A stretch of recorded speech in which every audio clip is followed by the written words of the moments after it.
Welcome back to the channel, my fellow plastic addicts. Today we're going to be looking at Airfix's 2021 releases. Each year Airfix do an announcement on the website, and it's normally a day that us modelers generally look forward to as a bit of hype is created around sort of the new releases, etc. And I think after a year like last year, this always gives us some hope with what Airfix is going to be coming out with. So without further ado, we're going to go on the website, scroll through, and I'll show you some screenshots as I talk through what we're seeing and what new products they've got there. We're going to have a look at, the history behind some of the kits, see if they've been released before, and we'll be talking about my opinions on the kits as to what is being released as well. So the first new release that's really caught my eye is the BF109 G6. Looking at it, and looking at the actual code, that's the Airfix code, it's got a B at the end, which makes me think it's going to be a rebox of the last tooling of the G6, although it does come with some cool markings. The issues with the last rebox of this, it was almost like a retooled old tool kit. They put recessed panel lines and upgraded a few bits in it. However, the inside of the actual kit, it was lacking. It literally had a chair inside it, and you could tell it's from an old school Airfix design because it just had a chair with 2 pins, location looks, and literally nothing else inside it. It does build to be quite a nice looking kit, even if the panel lines were a bit cavernous on that one. I can't see any information on there as to what aircraft they are or who flew them either. But those 2 schemes look pretty cool, one with a red nose, one with a black underside, almost like a night fighter, maybe to intercept night bombers. But until the kit actually comes out and we have a look inside the box, we can't really deduce whether it's going to be a rebox of that older tooling BF109. We could hope that it's going to be a whole new retool of it, but if it isn't, your best bet is to go for the Tamiya G6 if you can get hold of one in 72nd scale. So the next one up on the list is the Hawker Tempest Mark V in 1/72nd scale. Good job, Airfix, that is spot on. So looking at the CAD renderings that are on the screen here, you can see this is a new tool kit. It's been redesigned for this boxing, so it's not a rebox of anything else.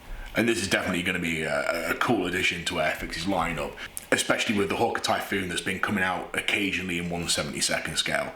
The Tempest was the next evolution of Sidney Cam's designs, starting off with the Hurricane, going to the Typhoon, going to the Mark II Tempest with the Centaurus radial, and then going to the Mark V, which copied the Typhoon with the Napier Sabre engine inside it.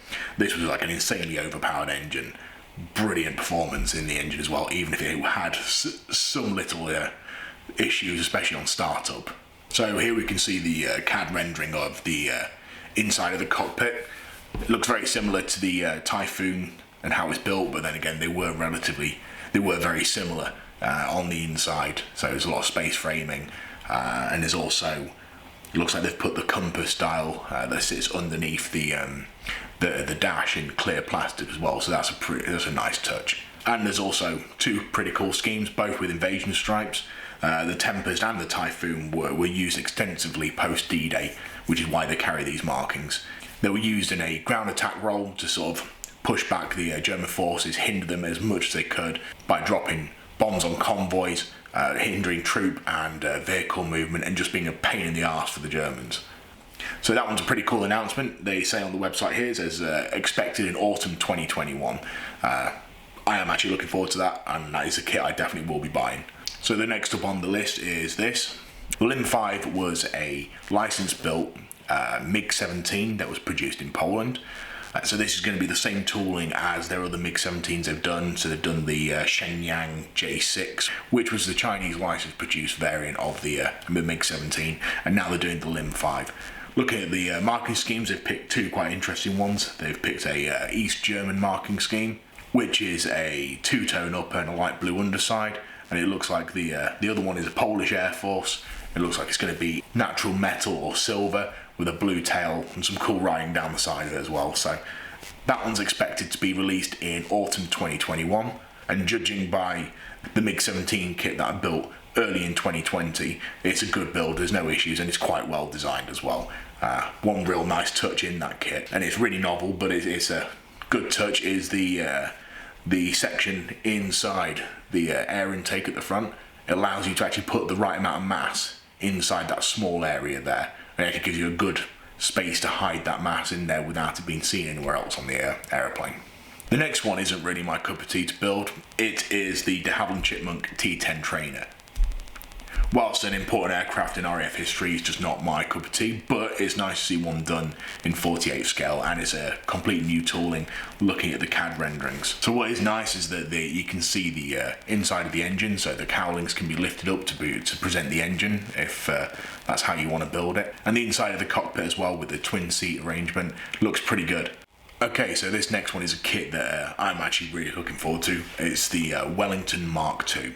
So the Wellington Mark II was developed with the anticipation of a shortage of Pegasus engines. It's nice to see that Airfix are continuing the re-releases of these Wellingtons, but it's different versions. So we started off with a 1AC, then we went to the GR Coastal Command variant, now we're going to the Merlin powered ones. And it's nice to see that they're going to keep bringing out different versions as opposed to the same version with a different marking schemes in the box really.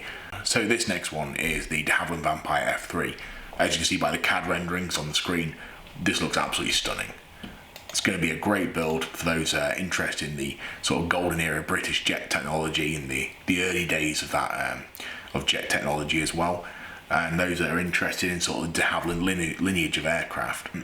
Looking at the renders on the screen, looks like there's going to be plenty of detail all over the aircraft, as well as it's got some pretty cool marking schemes that represent the de Havilland Vampire where it's served all around the world.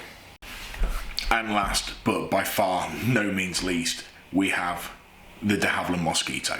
It looks like Airfix have taken on quite a bit of de Havilland aircraft this year. I don't have a problem with that at all because some of them are the finest aircraft ever built. So it seems that Airfix have decided to hit the 1/72nd market with the Mosquito and challenge the Tamiya kit, which so far is one of the best kits I've built in 72nd, particularly Mosquitoes, and it's been pretty much unchallenged in the 72nd Mosquito market for a long time. So looking at the CAD renderings, we can see that it's going to have nice surface detail as always. We'll have to see how it fits and whether it's better than the Tamiya kit, because that is a tall order to beat, that one is.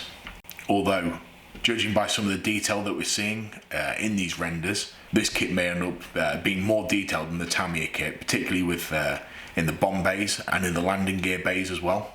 And looking at the engines, the engine cowlings on these renders, this looks like the engines from the Mark 16 stroke PR16s, and these were upgraded Merlin 76 and 77 engines, basically produce more power, and as you can see that intake just underneath the propeller just helped the engine cool and breathe better as well. So it's quite interesting they're going to be releasing a B Mark 16 stroke PR Mark 16, which I assume may end up being in the kit as well. The only way to really make one of these before was take a Tamiya 1/72nd B Mark IV Mosquito kit and chop the engine nacelles off and replace them with a resin aftermarket one, which didn't sort of retain the same crisp detail as the rest of the kit, and it was quite hard to get them to blend together and fit right as well. In my experience of building this, it wasn't the best fitting engine nacelles ever, so it's nice that they're going to be bringing out an actual kit of the Mark 16 as well. So that's my overview of the releases from Airfix for 2021, of the ones that I've kind of got an interest in. So I just want to say thank you for joining us as we go through these Airfix new releases. Let me know down in the comments what you think about the new releases. I think some of the new tooled stuff is pretty cool, especially the Tempest and the Wellington as well. And if you want to keep up to date with some of the new content that I'm coming out with on YouTube, click the red subscribe button and click the notification bell so you get alerted when there's a new video that comes out. And if you haven't already checked it out as well, have a look at the link down below for the Mohawk model shop. As always, take care and I'll see you in the next video.